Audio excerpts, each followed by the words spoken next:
गांव के बड़े से घर में रामलाल जी का परिवार रहता था। उनकी दो बहुएं थीं।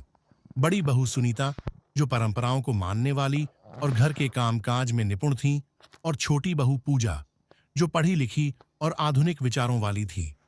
दोनों का स्वभाव बिल्कुल अलग था और इसी वजह से आए दिन हल्की फुल्की नोकझोंक होती रहती थी। एक दिन की बात है। सवेरे सवेरे सुनीता चौका बर्तन निपटाकर आंगन में झाड़ू लगा रही थी। तभी पूजा मोबाइल पर कोई ऑनलाइन शॉपिंग साइट देख रही थी। सुनीता ने टोका, अरे छोटी, तुम सुबह से मोबाइल में ही लगी हो। थोड़ा घर के कामों में भी ध्यान दिया करो। पूजा ने मुस्कुराते हुए जवाब दिया। बड़ी भाभी, मैं ऑनलाइन किराने का सामान मंगवा रही हूँ, जिससे हमें बाजार न जाना पड़े। सुनीता ने भौहें चढ़ाकर बोला, हमारे जमाने में तो घर की औरतें खुद बाजार जाती थीं, सब्जी भाजी छूकर खरीदती थीं। ये ऑनलाइन का जमाना ही अजीब है।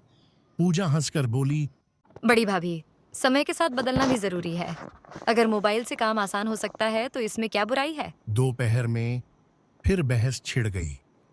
खाने के वक्त सुनीता ने पूरी और आलू की सब्जी बनाई। पूजा ने देखा और कहा, भाभी, आज कुछ हल्का बना लेते तो अच्छा होता। पूरी पराठे से ज्यादा कैलोरी हो जाती है। सुनीता ने मजाकिया लहजे में कहा। हमारा तो पूरा बचपन इन्हीं पूरियों के दम पर बीता है, फिर भी हम तंदुरुस्त हैं। पूजा ने मुस्कुराकर कहा, तभी तो डॉक्टर अब ज्यादा घी तेल से बचने की सलाह देते हैं। मैं आपके लिए हेल्दी सलाद बना देती हूँ। सुनीता ने सिर हिलाया और कहा, अच्छा ठीक है, तुम भी अपनी फिटनेस ट्रिक आजमा लो। धीरे धीरे दोनों को समझ में आने लगा कि चाहे सोच अलग हो, लेकिन दोनों एक दूसरे से बहुत कुछ सीख सकती हैं।